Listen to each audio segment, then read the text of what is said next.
আমরা প্রস্তুতি নিতেছি আগামী 5ই সেপ্টেম্বর জেনারেল ওসমানী সাহেবের জন্মদিবস উপলক্ষে নানান প্রোগ্রাম করার, বহুমুখী প্রোগ্রাম করার একটা উদ্যোগ নিয়েছি। কতটুক পারি না পারি এটা আল্লাহর হুকুম, চেষ্টায় আমরা আছি। আমরা প্রত্যেকের কাজ বিভক্ত করে দিতেছি, যার যার কাজ শেষে করব। সেই জেনারেল ওসমানী সাহেব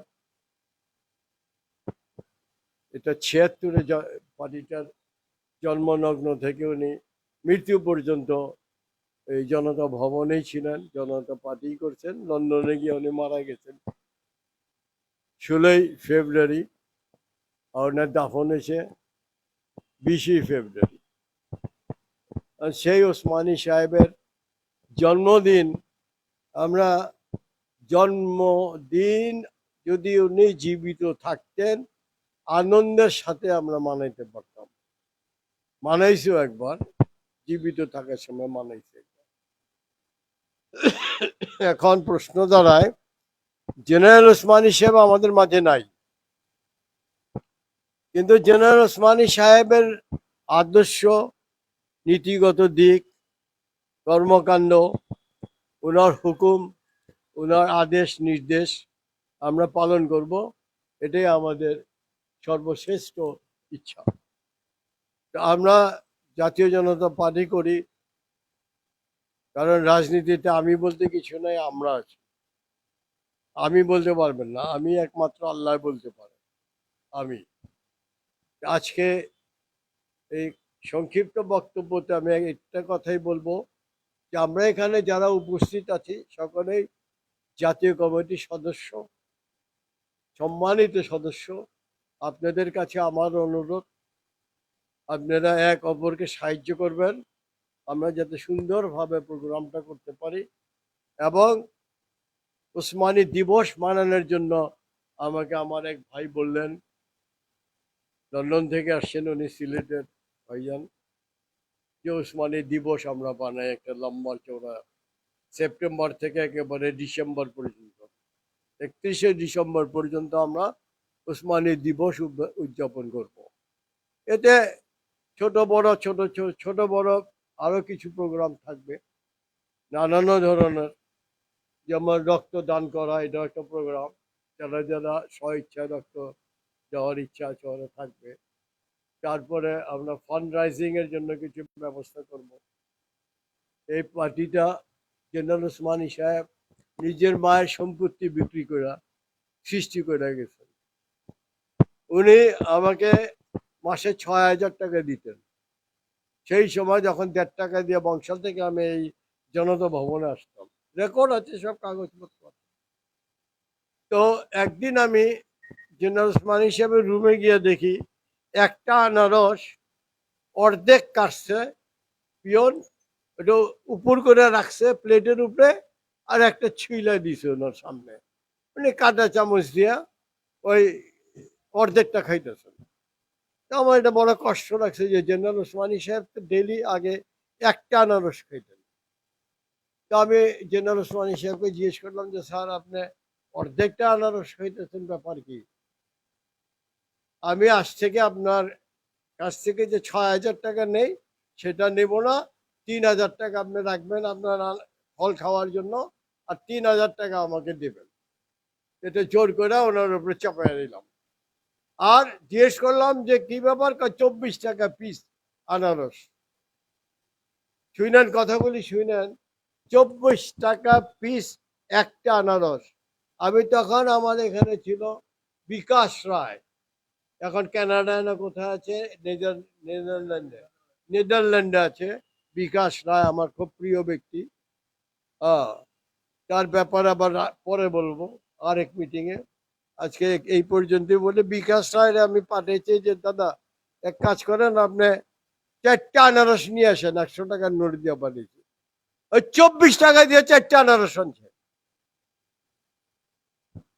এখন বয়স্ক লোক, ওই পিয়ন, আর ওসমানী সাহেব তাকে আপনি বলে দেখে আমরা সকলে তাকে আপনি বলি।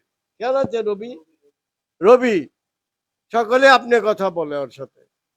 কেন ওসমানী সাহেব আপনি বলেন না, আমারও আপনি বলতে হয়, সবাই আপনি বলেন। তা আমি ওরে মারার ইচ্ছা ছিল, 2-4টা চটকনা মারি নাই, সোজা কথা। আমি তখন তারে কি বললাম, এই মুহূর্তে তোমার চাকরি নাই, তোমার পাওনা দেওয়া তুমি হিসাব করো, সোজা যাও এই বিল্ডিং থেকে। তুমি একটা আনারস 24 টাকায় দিছ, ওসমানী সাহেবকে খাওয়াইছো, আর যে 4টা আনারস আনছে তোমার চেয়ে ভালো কোয়ালিটির, তোমার চেয়ে মিষ্টি হবে, লাল টকটকা, 24 টাকায় 4টা। এই ছিল জনতা ভবনের ইতিহাস। ওসমানী সাহেব আনারস খাইব, এটা অর্ধেক, আমি অর্ধেক করলাম আমার মাসিক ইয়া থেকে। আর ওনারে বললাম এখন থেকে আপনি যা আনাইবেন আমার কাছে দিবেন, আমি আনাই দেবো আপনার। যাই হোক, এটা একটা ছোট্ট কথা ছিল। জেনারেল ওসমানী সাহেব মাঝে মাঝে রাগ করতেন, আমাদের সেন্ট্রাল লিডারদের উপরেও রাগ করতেন, আর আমাদের পিয়নের উপরেও রাগ করতেন। একবার আমি একদম হাতে গোনা 3টা মিনিট আমি লেট করছি, লেট হইতো না, আমি রিক্সা থেকে নাইমা 10 টাকার নোট দিচ্ছে রিক্সাওয়ালারে, 1.5 টাকা রেখে বাকি টাকাটা ফেরত দিবে, তখন ভাঙতি নাই, মেজর পোর্শন টাকা তার কাছে রয়ে গেছে রিক্সাওয়ালার কাছে, আমি ছাড়তেও পারি না। ওই লোভে আমি দাঁড়িয়ে রয়েছি, ভাঙে আনছে, উপরে আসছি, এই রিক্সায় আপনি 3 মিনিট লেট করছেন। আমি ইয়েস স্যার। আপনি যাবেন না? আমি যাবো না। আমি যাই নাই, ওসমানী সাহেব চলে গেছেন। একটু আগে কথাটা বলছি, আবার রিপিট করতেছি, এটা শুনুক, মানুষ বুঝুক। তারপর আমি বসা, কিছু কিছু লোকজন আসা ছুটছাট আসতেছে, এবং সে মতিঝিল থানার বুলু আরো কয়েকজন একসাথে এসে হাজির হয়েছে। হিরু ভাই, আপনারা পাবো এটা আশা করি নাই, আমিও আপনাদেরকে পাবো এটা আশা করি নাই, চলেন। এই রিক্সা আমরা সব 2টা থানার লোক একসাথে জগন্নাথ হলদিয়ার দিকে দাঁড়ায় ছিলাম। অনেকক্ষণ এক এক মিছিল আসছে, আর জিজ্ঞেস করছে আপনাদের পিছনে কি ওসমানী সাহেব আছে? না। ওসমানী সাহেব আছে? না। কাজী জাফর ভাইরে জিজ্ঞেস করলাম, জাফর ভাই ওসমানী সাহেব ভাই পিছনে, আমাদের পিছনে আছেন উনি, আসতেছেন। কারণ আমরা একটু চাইপা গেছি, ঠিক মাঝামাঝিতে ঢুকছি। আশ্চর্যজনক কথা শোনেন, জেনারেল ওসমানী সাহেব কিন্তু টিকটিকি বলতো, যে আমি হিরু সাহেব টিকটিকির কাজ করছি ইয়াতে, আর্মিতে, ইন্টেলিজেন্সের অর্থে টিকটিকি, কথা বুঝেন? হ্যাঁ, হয়তো গোয়েন্দা। এখন জেনারেল ওসমানী সাহেব অতুষ সাহেবকে বললেন, রিট দেওয়ার সময় যখন বেদিতে পৌঁছলেন, পয়সা বললেন যে হিরু সাহেব ডাইকা নিয়ে আসেন। অতুষ সাহেব বলতে হচ্ছে, হিরু সাহেব তো জনতা ভবনে, আমার রেখে গেছে জনতা ভবনে। তা আমি তো ওই প্লেয়ার না যে জনতা ভবনে রেখে গেছে, জনতা ভবনে বসে থাকি। আমি তো চলে গেছে ফিল্ডে, মিছিলের মাঝখানে। আমি তখন ঘাটটা ধরে অদূর সাহেব রেখেছে, পিছনে যান, গিয়ে দেখেন হিরু সাহেব আছে। তখন আমার দৌড়ে এসে আমার তাড়াতাড়ি চলেন, তাড়াতাড়ি চলেন। আসছি, উনি দাঁড়িয়ে আছেন, মানে শত শত আর্মি এখানে স্যালুট মারতেছে ওসমানী সাহেবকে। ওসমানী সাহেবকে নিয়ে যখন আমরা যাইতাম, জমান ভাই নিজে চোখে দেখতে, স্যালুটের উপরে স্যালুট, স্যালুটের উপরে স্যালুট করতো। ইলাহি কারবার, এটা দেখার মতো জিনিস। ওইখানে এরশাদ সাহেবরে ফালে, ওনার সিকিউরিটি ছাড়া বাকি সব চলে আসতো ইয়াতে, বেদিতে এসে ওসমানী সাহেবরে স্যালুট মারতো, কেউ হাত মিলাইতো, বড় অফিসাররা। যাই হোক, আমি তখন গেছি, গিয়া ইয়া করছি, রিডে ধরছি ওসমানী সাহেবের সাথে, এবং দিছি। সেই ছবিটা কাইটা এরশাদ সাহেবের টেবিলে গেছে। আমার বিশিষ্ট বন্ধু, আজকে সে, আমার দুর্ভাগ্য, সে বিএনপি করে, কর্নেল ফয়সাল ভাই, আমার জানের জান ভাইজান, সে ফরিদপুরের লোক, সে আমার নিশ্চয় এটাও শুনতে পারে হয়তো। হ্যাঁ, আমি ওনাকে দাওয়াত দিলাম 1 কাপ চা খাওয়ার জন্য, জনতা ভবনে আসার জন্য। কর্নেল ফয়সাল ভাই, উনি আমার ফাইল বাইর করে দেখালেন যে হিরো ভাই দেখেন আপনার ছবি আসছে স্যারের টেবিলে। মানে জেনারেল এরশাদ সাহেব যে রুমে বসতেন তার সাথে জেনারেল বসতো, আতিকুর রহমান। তারপরের রুমটা ছিল কর্নেল ফয়সাল ভাইয়ের। ওইখানে ডিস্ট্রিবিউট হইতে সব কর্নেলরা কে কোথায় ডিউটিতে যাবে। এই কর্নেল ফয়সাল ভাইয়ের এখানে বিরাট একটা আড্ডাবাজি হইতো, সব কর্নেলরা, মনীষ বসতো, দেওয়ান বসতো, আরো অনেকে বসতো, যখন নাম জানি না, এখন সাকলাইন বসতো, এরা সব লাইন ধরে বসতো, সব কর্নেল।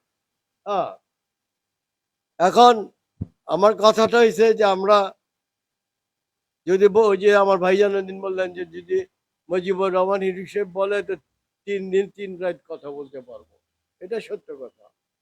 এটা শিখছি আমি আপনাদের কাছ থেকে, বাইরে থেকে না। আমি বলবো আমাদের এই উৎসবকে পরিপূরকভাবে, সুন্দরভাবে, ডিসিপ্লিন ওয়েতে করার জন্য কাগজপত্রে আনতে হইব কে কোন কাজে কোন দায়িত্বে থাকবে, কার্ডটাকে প্রিন্ট করবে, ওইটা থাকতে হবে নাম, কার্ড ছাপানের 3 জন, যা ছাপানের 4 জন, অমুক দাওয়াত দিতে যাইব কয়জন, সব লিস্ট করতে হবে একটা আজকেই। এই লিস্টের পরে আমরা প্রিপারেশন নেব। কারণ সময় 2 প্রকার, একটা সময় আমরা অবহেলায় যেটা কাটাই ওটা খুব দ্রুত গতিতে পিছনে চলে যায়, আর যেটা গুরুত্ব সহকারে আমরা সময়টারে অবজারভেশনের মাধ্যমে কাটাই ওটা খুব স্লো যায়, আস্তে আস্তে যায়, আস্তে আস্তে 4 ঘন্টা 1 ঘন্টা হয়।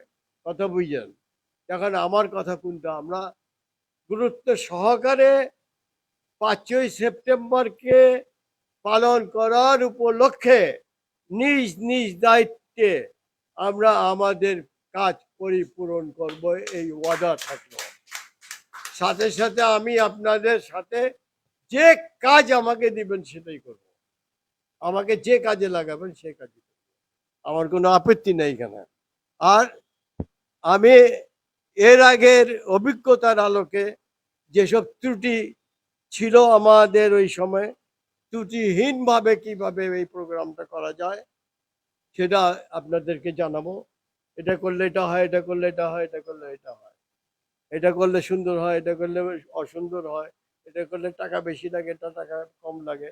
যেমন আমি যখন জেনারেল ওসমান হিসাবে মৃত্যু দিবস মানাইলাম এই বিল্ডিং এ সর্বপ্রথম, তখন 4টা গরু জব করে আমরা উনার মৃত্যু দিবস মানাইছি। কারো কাছ থেকে জব করি নেই, টাকা জোর করে নেই নাই, চাহিদা দিছে টাকা, আমরা চাঁদা নেই না। যে এর আগেও বলছি যে আমরা চাঁদা তুলি না, চাঁদা নেই না। আমাদের নাম ভাঙে কেউ যদি চাঁদা তুলে তাদের রশি দিয়ে বাইন্দা আমাদেরকে খবর দেন, থানায় খবর দেন, ধরে দেন, আমরা চাঁদা নেই না। হ্যাঁ, ওই যে গতবারও বলছি, কেউ স্বইচ্ছায় যদি আমাদেরকে অনুদান ডোনেশন করে, ডোনেট করে, তাহলে আমরা সেটা স্বাগতমে গ্রহণ করি। এখন আমি বলবো যে আমরা যদি কাজ করি, কাজের মাধ্যমে যদি পাবলিকলি যাই, তো জনগণ আমাদেরকে আদর করবে। জনগণ আমাদের, আমি গতবারও বলছি যে পার্লামেন্টে বসছে যারা তারাও বাঙালি, যারা ভোটার তারাও বাঙালি, যারা বিরোধী দল তারাও বাঙালি। এখানে পাঁচটা-পাঁচটির জায়গা না, পাঁচটা-পাশি করার স্কোপ নাই। পাঠান আর পাঞ্জাবি ক্ষমতায় বসে নাই, যে কোনো জন যে কোনো কথা বলে চলে যাব, এটা কমপক্ষে আমি বরদাস্ত করব না। আমি জাতীয় জনতা পার্টির সাধারণ সম্পাদক হিসেবে আর একটা কথা বলবো, স্বরাষ্ট্রমন্ত্রীর দৃষ্টি আকর্ষণ করে একটা কথা বলতে চাচ্ছি। আমাদের সম্মানিত শ্রদ্ধেয় সালাউদ্দিন সাহেব স্বরাষ্ট্রমন্ত্রী, উনি বলছেন বিএনপি আর আওয়ামী লীগ থাকলে রাজাকারকে ঠেক দিতে পারবো। জনতা পার্টি কই গেছে ভাইজান? জাতীয় জনতা পার্টি তো জন্ম দিছে মুক্তিযোদ্ধার, মুক্তিযোদ্ধার সর্বাধিনায়ক ছিল জেনারেল ওসমানী সাহেব, মুক্তিযুদ্ধ পরিচালনা করছেন। আপনার যে প্রধান জিয়াউর রহমান, উনি জেনারেল ওসমানী সাহেবের একটা সেক্টরের প্রধান ছিলেন। আপনি এটা ভুলে গিয়া জনতা পার্টির নামই নিশানি নিলেন না।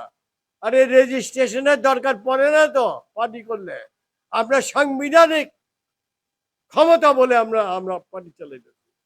সংবিধানে অধিকার দেওয়া আছে আমাদেরকে রাজনীতি করার, স্বাধীনভাবে কথা বলার। স্বাধীনভাবে কথা বলা কি? কাউকে কটাক্ষ করাটা স্বাধীনতা না, স্বাধীনভাবে কথা বলা না। আমরা স্বাধীনভাবে, স্বাধীনতার এই স্বাধীন দেশে, এই স্বাধীন মাটিতে যারা সব কথাই বলতে পারবো, কিন্তু কাউকে অপমান করতে পারবো না কথার মাধ্যমে। আমি বলছিলাম ওই দিন গতবার যে পাঠান পাঞ্জাবি ক্ষমতা নাই, তোমরা যে কেউ যে কোনো কথাই বইল না যে শরীরে লাগে। বিএনপি একটা মুক্তিযোদ্ধার দল, জনতা পার্টি সর্বশ্রেষ্ঠ মুক্তিযোদ্ধার দল। অস্বীকার করলে ভুল করবা, তোমরা ভুল করবা। জাতীয় জনতা পার্টি জেনারেল ওসমানী সাহেবের সৃষ্টি করা দল। জেনারেল ওসমানী সাহেব ফিল্ডে যুদ্ধ করছে 9 মাস। 9 মাস প্রত্যেক দিন প্রত্যেকটা সেক্টরে সেক্টরে সেক্টরে দৌড়াইছিলেন। উনাকে এর আগে জামাত ইসলামের এই যে ডক্টর ইয়ার নাম শফিক সাহেব শ্রদ্ধা নিবেদন করে, সম্মান নিবেদন করে ওনাকে বলছি, উনি একটা ভুলের আগে করছেন আর একটা ভুল ওই দিন করছেন। আল্লাহর হস্তে এই ধরনের ভুল করেন না, যেটা আমাদের মুখ থেকে অন্যরকম কথা আসে। আপনাকে সম্মান করে বলতেছি। আপনি বলছেন আগরতলা অ্যারেস্ট করে রাখছিল শেখ উসমানী সাহেবকে। গলত বাত, মিথ্যা কথা এটা। আপনি এত বড় উচ্চ মানের লোক হয়ে কি করে এই মিথ্যা কথাটা বললেন? আগরতলা ওনাকে অ্যারেস্ট করে নাই, কোনো জায়গায় ওনাকে অ্যারেস্ট করে নাই। ওনাকে যখন সিলেট স্বাধীন হওয়ার পর উনি সিলেটের সার্বভৌমত্বের উপর দিয়া হেলিকপ্টার আসতেছিলেন, ওইখানে 7 জন মানুষ ছিল, এর মাঝে এখনো জীবিত আছে কয়েকজন, এখনো জীবিত আছে কয়েকজন। কিছুদিন আগে ডাক্তার জাফরুল্লাহ মারা গেছে, উনি ছিলেন। তারপরে শেখ কামাল ছিল, তারপরে যে জালালাবাদী সাহেব সিলেটের, তারপরে নাম বলেন, নাম বলেন, মোট 7 জন। যারা জীবিত আছে ওর মধ্যে কয়েকজন আছে, বেশি না। কয়েকজনের একজনের জিজ্ঞেস করলেই হবে। ওনাকে গুলি করা হয়েছিল হেলিকপ্টারে। জেনারেল ওসমান হিসাবে নিজের জ্যাকেট খুইলা, উনি একটা যোদ্ধা, উনি পৃথিবীতে পড়ালেখা করে জেনারেল হয়েছেন, গোজামিল দিয়া হন নাই। উনি টাঙ্কির ছিদ্রি বন্ধ করছেন নিজের জ্যাকেট দিয়া, এবং পাইলটকে বলছেন তুমি নিশ্চিন্তায় ধীর সুস্থে এটাকে নামাও নিচে। কুম্ভিপাড়ায় নামাইছে, কুম্ভিপাড়ায়। হ্যাঁ, কুম্ভিপাড়ায় নামাইছে। নামানোর পরে উনি আর এখানে সময় অ্যাডজাস্ট করতে পারেন নাই। রাস্তাঘাট ব্রিজগুলি ভাঙা, মুক্তিযোদ্ধারা ভাঙছে ওই সময় পাঞ্জাবির জন্য। এখন তো কোনো পাঞ্জাবি ক্ষমতা নাই, পুল ব্রিজ পুল ভাঙতে হইব না। ওই সময় তো ভাঙতে হয়েছে, ভাঙছে প্রয়োজনে, ওটা প্রয়োজন ছিল। ওসমান হিসাব আসতে পারেন। এই কথাটা আমাদের ডক্টর শফিউর রহমানকে আমি অনুরোধ করব, ফর ফিউচার আপনি সাবধান থাকেন। আপনি ইজ্জতদার মানুষ। আপনি বয়সে কত বয়স আমি জানি না, ওই যে ফকার বয়সে ছোট হয়েছেন, ওই যে যারে আপনারা পাগলা মুক্তিযোদ্ধা বলেন, আমার বয়সটাও কিন্তু 78। ফাঁকা ফজলুরে কইছেন ওর বয়স, ওই আপনার থেকে বয়স বেশি দেখাইছে। আর আমি আপনার চেয়ে বড় না ছোট জানি না, আমি 78 বছর বয়সে পাড়া দিচ্ছি। আমার ম্যাট্রিক সার্টিফিকেটও আছে, আসাদুল্লাহ ইঞ্জিনিয়ারিং কলেজের সার্টিফিকেটও আছে, এবং এফডিসিতেও আছে, জন্ম নিবন্ধনও আছে। আমি 78 বছর বয়স, আমার 68। 68 সনে আমি লাহোরে গেছি, বই এডিটিং করে আসছি। কারণ ওসমানী সাহেব 63 বছরে মারা গেছে, 63 বছরে। আমি আল্লাহর রহমতে ওনারই শিষ্য। আমি 78 বছরে ওনার অফিসে বসে বক্তব্য রাখতেছি। আমার অনুরোধ সকলের কাছে, আমি সংক্ষিপ্ত করি, যে কথা বলার সময় নিজের ব্যাপারে যা খুশি বলেন, যে যার যার দলীয় ব্যাপারে যা খুশি বলেন, আমাদের কোনো আপত্তি নেই। কিন্তু জনতা ভবন, জনতা পার্টি সম্বন্ধে কিছু বললে একটু চিন্তা করে বললেন, একটু মাথা রাখেন। আমরা ফালাই না পার্টি না, কিন্তু আমরা ছেদু মেয়া গেদু মেয়ার পার্টি করি না, জেনারেল ওসমানী সাহেবের পার্টি করি, যে দেশটারে 9 মাসে স্বাধীন করে দিয়ে গেছে, যে নিজের মায়ের বাজারটা বিক্রি কইরা, ওই সম্পত্তি বিক্রি কইরা ওই পয়সা দিয়ে জনতা ভবন কিনছেন, জনতা ভবন সৃষ্টি করছেন, আমাদেরকে তৈরি করে রেখে গেছেন। আমরা একজন পাথরের মতো দাঁড়ায় রয়েছি। সংখ্যা আমরা কম আছি, কারণ হালুয়া রুটি আমাকে ওইখানে কম। হালুয়া রুটি থাকলে বেশি, মানুষ থাকে বেশি, কিন্তু এখানে যারা আছে সব ইমানদার, পরিষ্কার, স্বচ্ছ, যারা রাজনীতি থেকে 2 পয়সা কামাই করার ইচ্ছা নেই, তারাই জনতা ভবন আছে, জনতা পার্টি করে। আর যারা ইনকামের চিন্তা আছে, তারা অনেক দল আছে যেটা ইনকামের রাস্তা খুঁজে করে, চাঁদাবাজি করে, কত কিছু করে। আমি একবার প্রেস ক্লাবে একজনের উপরে রাগ করেছিলাম, নাম বলুন, সে উচ্চ মানের বইলা বসছিল জনতা পার্টি আবার আছে। তাহলে উত্তর দিছিলাম যে আপনারা বাচ্চা হইলে চাঁদা নেন, বাচ্চা মারা গেলে কবরস্থানে নিয়ে গেলে চাঁদা নেন, ফেরাউনের মতো। আপনারা চাঁদাবাজি করেন, বিয়ে করলে, তালাক দিলে চাঁদাবাজি, তালাক দিবা চাঁদা দাও, বিয়ে করবা চাঁদা দাও। আপনারা ওই চাঁদাবাজ হয়ে কি করে বলেন জনতা ভবনে জনতা পার্টি আছে কিনা? জনতা ভবনটা তো ওসমানী সাহেব আমাকে গিফট করে গেছে। হ্যাঁ, না আমি এটা বলুম কেন, আমি বলুম কেন, সময় আসতে চেড়ে ছিঁড়া ভালো। আমাকে কি শরীরে রক্ত নাই, শরীরে শক্তি নাই? যদি দেশ স্বাধীন করতে পারে আমার নেতা, আমরা জাতীয় জনতা পার্টির স্বার্থে, সম্মান রক্ষার্থে নিজে যা প্রয়োজন সেটা করতে 100 বার পিছিয়ে হাঁটবো না ইনশাল্লাহ। আমি বলছি 5ই সেপ্টেম্বর জেনারেল ওসমানী সাহেবের জন্ম দিবসটা যাতে সুন্দরভাবে, সুষ্ঠুভাবে পার্টির সকলের অ্যাটেন্ডেন্সের মাধ্যমে এবং এবং পার্টির 5ই সেপ্টেম্বর হচ্ছে পার্টির জন্মদিবস, সুবর্ণ জয়ন্তী, আর 1 তারিখ হচ্ছে ওসমানী সাহেবের জন্মদিবস। এটা আমি একটু ক্লিয়ার করলাম আমার। তো আমি পরিশেষে বলবো যে আপনারা যারা বিরোধী দলে আছেন তাদেরকে সম্মান করি আমি। আপনারা নিজেদের নেতা নেত্রী নিয়ে আলোচনা করেন, জনতা ভবন জনতা পার্টির নেতাদের নিয়ে কথা বলে একটু চিন্তা করে, ভুল করলে আমরা পরে আর মাফ করতে রাজি না, আমরা জবাব দেব। আপনি কে আমি জানি, আমি কে আপনি জানেন না। আপনি কে? আপনি তো উপরে বসে নিচ্ছেন, সূর্য কিন্তু সকলেই দেখে। সাধারণ একটা পিঁপড়া যখন পাতার নিচে লুকায় না, তখন সূর্য কিন্তু সেটাতে দেখে না। আমরা তো পিঁপড়া, আমাদেরকে আপনারা দেখেন না, বুঝবেন কি? যা মুখে আসে তাই বললে চলবো না জনতা ভবন জনতা পার্টি নিয়ে। এটা আমি আপনাদেরকে স্মরণ করে দিচ্ছি, আল্লাহর হস্তে, আল্লাহর হস্তে। পরিশেষে বলবো যে আমরা আমাদের কাজ খুব সুন্দরভাবে করি, গঠনমূলকভাবে করি। আমরা ওই যে একটু আগে বললাম যে আমরা এই বন্যার সময় উসমানী ইন্টারন্যাশনাল হোটেলে লঙ্গরখানা খুলছি, এটা খাওয়া দাওয়া সবকিছু আমরা এখান থেকে সাপ্লাই করি। এতক্ষণ পরে ভালো। তো আমরা জাতীয় জনতা পার্টি করি, আমাদের কত বড় বলছি গঠনতন্ত্র আছে, কর্মসূচি আছে, আর এটা রদ বদল করার ক্ষমতা কারণ নাই, একমাত্র বর্ধিত সভা ছাড়া। আপনারা সবাই মনে রাখবেন, আমরা যেটা নির্বাচন কমিশন অফিসে যেটা জমা দিচ্ছে এটা আজকে আমার সামনে দিবেন, আমি দেখব, আর সবই আমি আজকে দেখব। কারণ আমার প্রস্তুতি নীতি আজকে দেখব।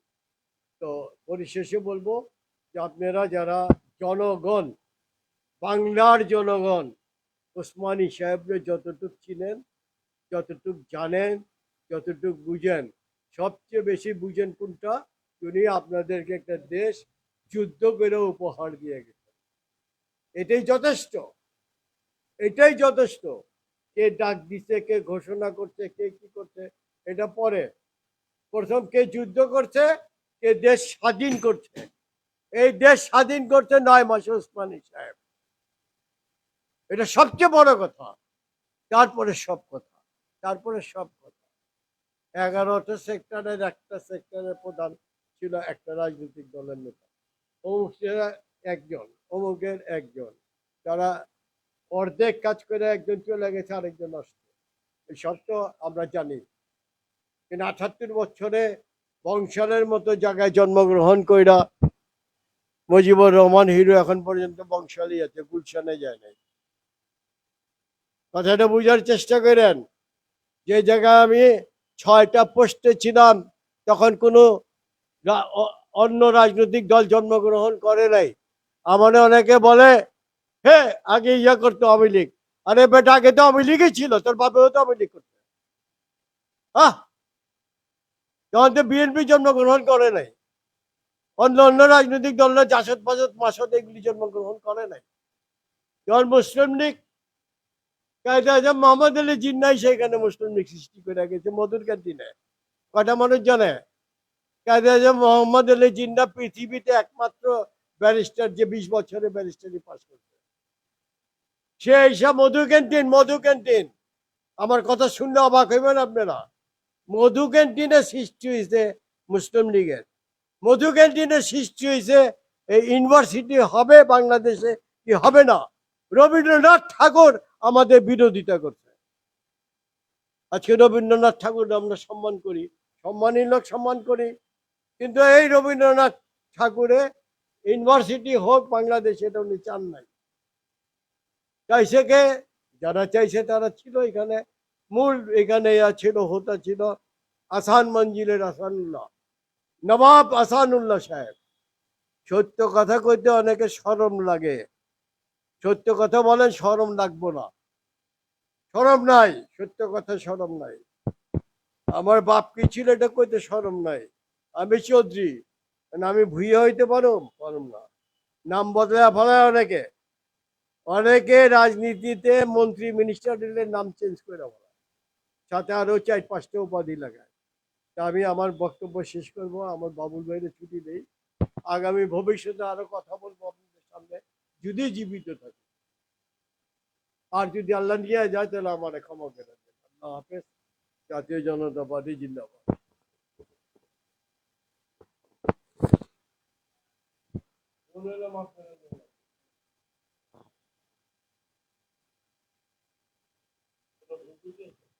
না